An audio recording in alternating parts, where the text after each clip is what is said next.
Yay, awesome. Cool. So we are just going to go over Empower Hour and how to find mentors in the startup space. And I'm Sarah Wadood. And Tessa is here also kind of helping me go through this. So that one's just our intro slide. I do currently sit on the alumni advisory board and get to work with the Wells Institute really closely. I currently work at a startup and I've also founded my own startup. It's been a crazy year in 2020 to kind of be in the realm and world of startups, as I'm sure most everybody knows. But before we get started, I think the first question to ask yourself is, why are you interested in startups? And like, what kind of a startup are you interested in? So whether that's something in the realm of social impact and social entrepreneurship, or a tech startup, an e-commerce startup, what kind of startups are you interested in? And then also the age-old question of just why are you interested in startup? Because these founding questions will really help orient you to figure out who to network with, how to get your networks in those circles, and then find your startup mentor and make it more easier for you to have access, because that's something they will ask you, like, who interested in this startup and whatnot. So that's one question that I think everyone has to kind of internally be introspective of on themselves, on why they want to have a startup mentor, whether that's because you want to one day found your own startup. So that means you need to go find founders. And if you're a female founder, then you might want to find female founders as a mentor. Or if you want to, be in product design or in the UI UX realm. So kind of figuring out why you want to be part of a startup, or why you need a mentor that's in a startup, will help figure out how to get access to these mentors as well. And then next slide.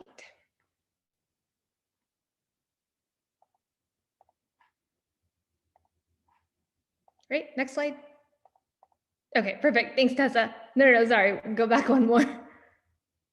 Perfect. So how do you find mentors in the startup space? So this is something I love talking about, and I've definitely tried to sprinkle some COVID-19 pandemic friendly tips and advice while we go through the lecture. There are top 10 things that I would recommend. This is by no means an exhaustive list. There are hundreds, if not tens of thousands of different ways where you can go and find a mentor in the startup space, or even just get access to them. But these are just 10 of my recommendations. And these are things that I have personally done to find my mentors and find folks that have equal, alignment with my goals or our startup's goals. So I'll kind of get to share my experience, but this is by no means an exhaustive list. So those are 10 of the things. We'll go through them a little bit closer so we can go to the next slide, and that will help us. So the first two I put together, which is networking events and entrepreneurial hotspots. So if you want access to a startup founder or someone to be your mentor, before COVID-19 in 2020, it was very easy to go to these networking events. You can go if you're a student, there's always student discounts or, volunteer opportunities as a student at these events. Slash, I think even if you say, I'm so-and-so and I go to UT or something, they usually tend to let folks in for free, because we always love having students and young people around. It always helps create more energy, and folks always love a friendly face. So networking events used to be kind of the best HubSpot. I know this year a lot of them have moved virtual. One of them that comes to mind is Lunch Club. That's a great one to be a part of, and you can join as a student. There's no cost, there's nothing affiliated, and there's a ton of entrepreneurs, there's a ton of founders at Lunch Club. It's basically one-on-one virtual networking versus being in a group of strangers and then kind of having icebreakers. I love Lunch Club because it's one-on-one. So it's almost like a dating app where they kind of align and match you to folks that you kind of set your predetermined interests. So mine, for example, was e-commerce and social impact. So folks that I've met in Lunch Club are all folks that are interested in e-commerce or social impact, or the garments industry by some means. And we've talked with them, and there are folks that are currently in startups, they've founded startups, or they're looking to work at a startup, and so you just kind of network and go through that. For me personally, I've always believed that your network is your net worth. So I'm a big believer in networking. So when we had to move it to virtual, I went ahead and did it. Hopefully there will be a time when networking comes back in real time, in real life. But yeah, so that's one. And then entrepreneur hotspots, again, this, I think they kind of go together. Back in the day, it used to be you had to go to like San Francisco and the Bay Area, and that was like the big hotspot. But I will definitely say, I mean, this week alone, Austin has broken the internet because, Elon Musk has moved here apparently. So Austin, I think, has definitely become its own entrepreneur hotspot. There's always a lot of things going on regarding tech, regarding startup culture here, Capital Factory and all the other great hubs that we have are definitely hotspots. So if you want a mentor that's in a startup, go to those hotspots. We're lucky that we live in Austin, Texas, so we don't have to travel too far. UT has a great network into getting access to these tributaries as well. I would also kind of argue that UT is its own hotspot for entrepreneurs, and you can find folks there that have already started companies or are on the verge of starting companies. And there's a reason it says what starts here changes the world. So I 100% believe in it. I definitely think you don't have to go too far because Austin is its own hotspot, but Colorado is an up and coming one. New York has already been one. So you don't have to travel too far. We're lucky that you can go to Austin. So I didn't have to, put any stamps on my passport for this one, but we can go to the next one. Social media. Okay, so I almost didn't write social media for this one and was going to write specifically LinkedIn and Twitter. So that's why I put a caveat in. But the third one, and I think this is a big one now for the year that we're in with 2020, but also going forward. I put LinkedIn and Twitter. At this point, I think LinkedIn and Twitter and every social media has like a video stories edition. So that being said, DMing folks and founders on LinkedIn, or my personal favorite is Twitter. Facebook has also become like the new age LinkedIn, as we probably all know. These are great places to find founders, to find mentors, to find folks that are in the realm of where you want to be. Like Facebook, for example, has a bunch of these female founder groups. There's Female Founders Texas, there's Female Founders, Collective, and then each city and hub has a different female founders group. So if you're in Houston, there's a Female Founders Group Houston. And it's just like folks that are, like you and me, that are founders and are more than willing to have a chat with you or talk to you about your goals. And then in that way, it becomes a bigger conversation. So that's a great one. LinkedIn, definitely, get LinkedIn Premium free for a month and DM everybody with the 15 free credits that you get, and DM the folks that you really want to, have in your circle or have access to, or a founder that you really, really admire. That's an easy one. Twitter is a really great one to also have access to founders, because I think that's an easy place where you don't have to have a LinkedIn Premium membership. You can just kind of DM them. And I think Twitter gets forgotten in social media a lot of times, but that's a great place because most folks are there for commentary, for educated commentary. There's a lot of pundits on there, and there's a lot of people always willing to engage in conversation there.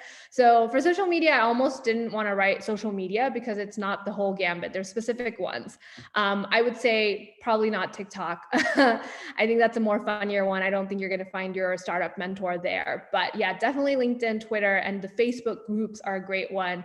The biggest thing that I can say is don't be scared to ask for help in this realm and in this world of startup. I think what's really great is that if you just ask, there are usually at least 10 people that will show up to give you either advice, give you mentorship guidance, or give you help in whatever way and capacity they can. So don't be afraid to show up and ask those questions.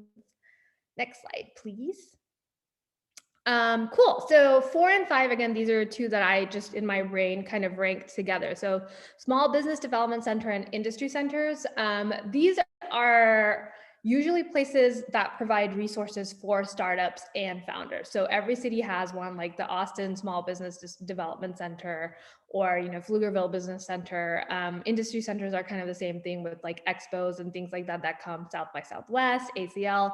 ACL surprisingly also has a startup edge to it, which I know it's a music festival, but when you do the other things and you go be a part of it, you can see there's a bunch of startup initiatives there too that ACL really supports. So all these to say that each city, start local, start small. You don't have to DM Elon Musk to have him be your mentor, but you can probably find the Elon Musk of Austin and have him be your mentor. So start local and find these chapters in your city, because this is kind of like the backdoor way to have access to startup founders or mentors in general.